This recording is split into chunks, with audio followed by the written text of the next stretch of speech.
Hello students, ये video है सौर विकिरण, उष्मा संतुलन एवं तापमान के तीसरे भाग के बारे में। और इसमें आज हम जानेंगे पृथ्वी के उष्मा बजट के बारे में। तो जैसा कि हम लोगों ने पहले के वीडियो में देखा कि पृथ्वी जो है वो उष्मा प्राप्त करते हैं सूर्य से। पृथ्वी का एक स्थिर तापमान होता है, तो ये तापमान जो है वो कैसे स्थिर रहता है, इसे ही हम आज जानेंगे। उष्मा बजट, जिसे हम हीट बजट भी कहते हैं, इसके आगे। और इस वीडियो में हम ये भी जानेंगे कि ये उष्मा बजट जो है उसका अनुदैर्ध्य परिवर्तन कैसे होता है पृथ्वी सतह पे। तो चलिए स्टूडेंट्स जानते हैं इसके बारे में। तो पृथ्वी जो है वो उष्मा प्राप्त करती है सूर्य तप के रूप में, सूर्य से, जैसा कि हम जानते हैं। लेकिन पृथ्वी जो है इस ऊर्जा का ना तो अधिक संचय करती है और ना ही अधिक ह्रास करती है, और यह अपने तापमान को स्थिर रखती है। और ये तभी संभव होता है जब आने वाले विकिरण जो है वो बराबर होते हैं जाने वाले, यानी पृथ्वी से उत्सर्जित विकिरण के बराबर होते हैं। तो पृथ्वी का उष्मा बजट जो है पृथ्वी द्वारा अवशोषित होने वाले आगमी उष्मा और विकिरण के रूप में बाहर जाने वाली उष्मा के बीच के संतुलन को कहते हैं। यानी पृथ्वी जो है जितना सौर विकिरण को प्राप्त करता है, लगभग उतना ही उष्मा जो होता है वो पृथ्वी अपने सतह से उत्सर्जित कर देता है अंतरिक्ष में वापस। इसीलिए पृथ्वी का तापमान जो है वो स्थिर रहता है। तो यहाँ हम देख सकते हैं कि एक संतुलन बनता है आने वाले विकिरण में और बाहर जाने वाले विकिरण में। तो इसी संतुलन को हम कहते हैं उष्मा बजट यानी हीट बजट। तो यहाँ हम इस चित्र में देख सकते हैं, ये है सौर विकिरण जो हमारे धरती की सतह पे आते हैं, और फिर धरती जो है वो गर्म होकर फिर से पार्थिव विकिरण के रूप में उष्मा जो है उसको अंतरिक्ष में छोड़ते हैं। तो इसीलिए ये संतुलन बना होता है, जिसके कारण पृथ्वी का तापमान जो है वो स्थिर होता है, और इसी संतुलन को कहते हैं उष्मा बजट। अब आइए यहाँ हम देखते हैं कि कैसे और कितना सौर विकिरण जो है हमारे धरती की सतह पे पहुंचता है, और फिर कैसे पृथ्वी जो है लगभग उतना ही सौर विकिरण या ऊर्जा जो है वो अंतरिक्ष में छोड़ता है।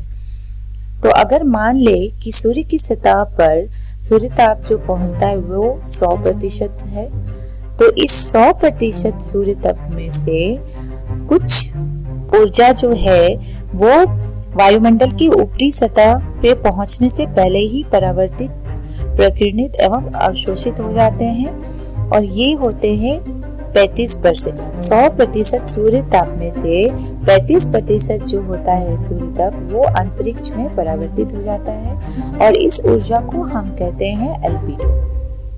अब देखते हैं हम कि पृथ्वी की सतह पे कितना प्रतिशत सूर्य तक पहुंच पाता है। तो ये है 65%। यानी यहाँ हम देख सकते हैं कि कैसे 100 में से 35% जो है वो अंतरिक्ष में परावर्तित हो जाता है, और पृथ्वी की सतह तक जो पहुंचते हैं सूर्य ताप वो होते हैं 100 में से 65%।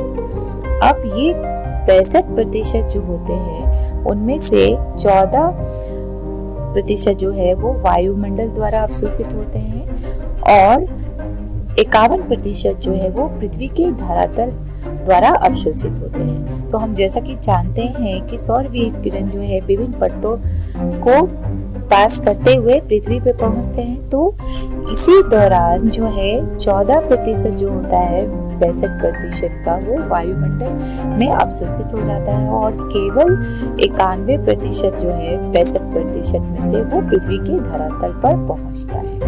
अब ये 91% जो होता है ऊर्जा वो पृथ्वी को गर्म करता है, और फिर पृथ्वी से कुछ जो है वो तरंगे फिर से अंतरिक्ष में जाते हैं, जिसे हम कहते हैं पार्थिव विकिरण। और ये पार्थिव विकिरण जो होते हैं वो दीर्घ तरंगे के रूप में जाते हैं अंतरिक्ष में, जिसे हम टेरेस्ट्रियल रेडिएशन भी कहते हैं। और इस 91% में से कुछ प्रतिशत ऊर्जा जो है यानी 17% वो अंतरिक्ष में सीधे चले जाते हैं, और बाकी जो बचता है ऊर्जा यानी 34% वो वायुमंडल द्वारा अवशोषित होता है, क्योंकि ये वापस जाने वाले जो पार्थिव विकिरण होते हैं इन्हें भी फिर से वायुमंडल से गुजरना होता है, जिसके दौरान जो है वो अवशोषित हो जाते हैं। यानी 34% जो है वो वायुमंडल में अवशोषित हो जाते हैं, जबकि 17% जो है वो अंतरिक्ष में चले जाते हैं। अब ये 34% यहाँ हम देखेंगे कि कैसे वायुमंडल में अवशोषित होते हैं। तो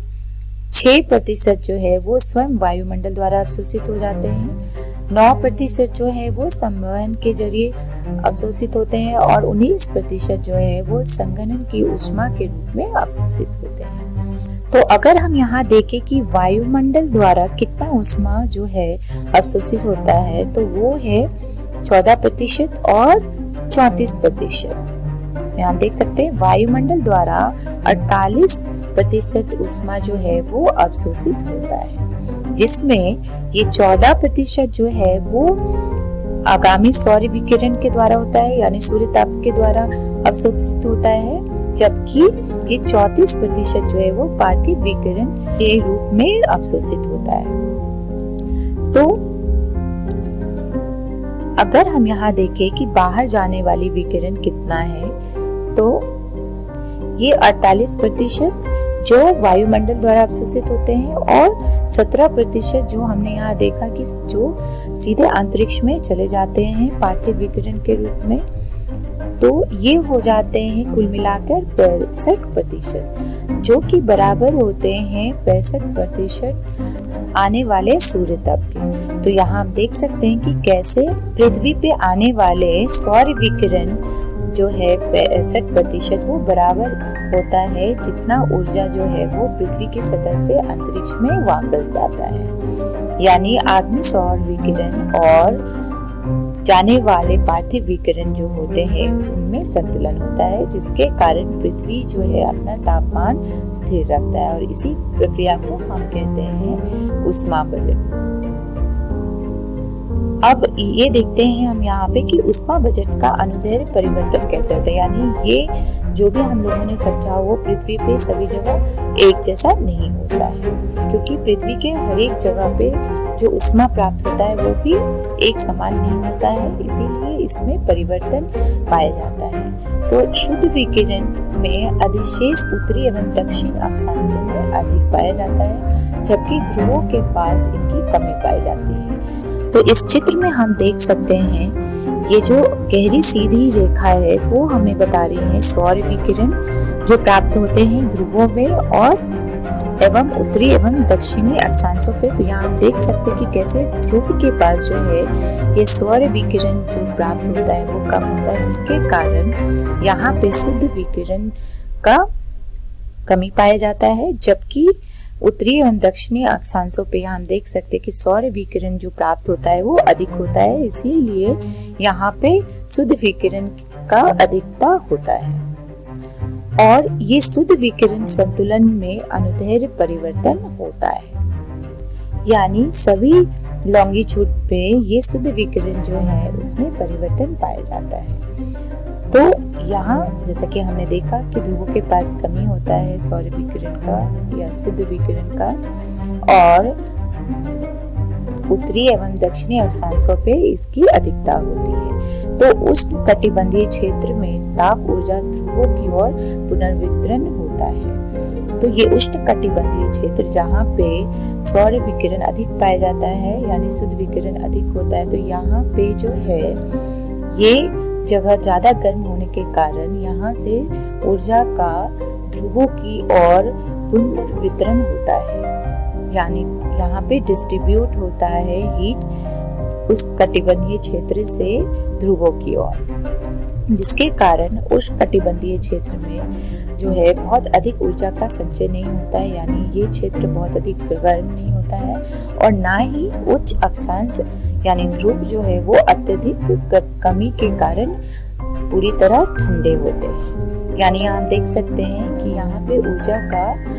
पुनर्वितरण होता है, और ये इसीलिए होता है क्योंकि हम लोगों ने देखा कि कैसे वायुमंडल में जो है विभिन्न प्रक्रिया होता है, जिसके कारण जो है ऊर्जा एक स्थान से दूसरे स्थान में स्थानांतरण होता है, यानी गर्मी जो है या ताप जो है वो एक स्थान से दूसरे स्थान में उनका संवहन होता है। तो इन्हीं सब प्रक्रिया के कारण जो क्षेत्र यानी उष्णकटिबंधीय क्षेत्र जो है जहाँ अधिक ऊर्जा प्राप्त होता है सूर्य से, वो जो है वहां से ऊर्जा का पुनर्वितरण होता है ध्रुवों की ओर, जहाँ पे ये सौर विकिरण बहुत कम पाए जाते हैं। इसीलिए ये उष्णकटिबंधीय क्षेत्र में हम देखेंगे कि यहाँ पे बहुत अधिक गर्म नहीं होता, यानी यहाँ पे बहुत अधिक ऊर्जा का संचय नहीं होता है, और ना ही ध्रुव की ओर अगर हम देखें तो वहाँ बहुत अधिक कमी होने के कारण ये क्षेत्र जो है वो पूरी तरह जमे हुए नहीं होते हैं कम तापमान के कारण। तो हम कह सकते हैं कि ये उष्मा जो है जो पृथ्वी ग्रहण करता है उसका अनुदैर्घ्य परिवर्तन होता है सभी जगह। तो इस वीडियो में हम लोगों ने सीखा कि पृथ्वी का उष्मा बजट किसे कहते हैं, और साथ ही साथ हमने देखा कि ये उष्मा बजट का अनुदैर्घ्य परिवर्तन किसे कहते हैं और कैसे होता है। संदर्भ के लिए हम देख सकते हैं एनसीईआरटी बुक भौतिक भूगोल के मूल सिद्धांत। अगले वीडियो में हम देखेंगे तापमान किसे कहते हैं और कौन से विभिन्न कारक होते हैं जो पृथ्वी के तापमान को प्रभावित करते हैं। तब तक के लिए धन्यवाद।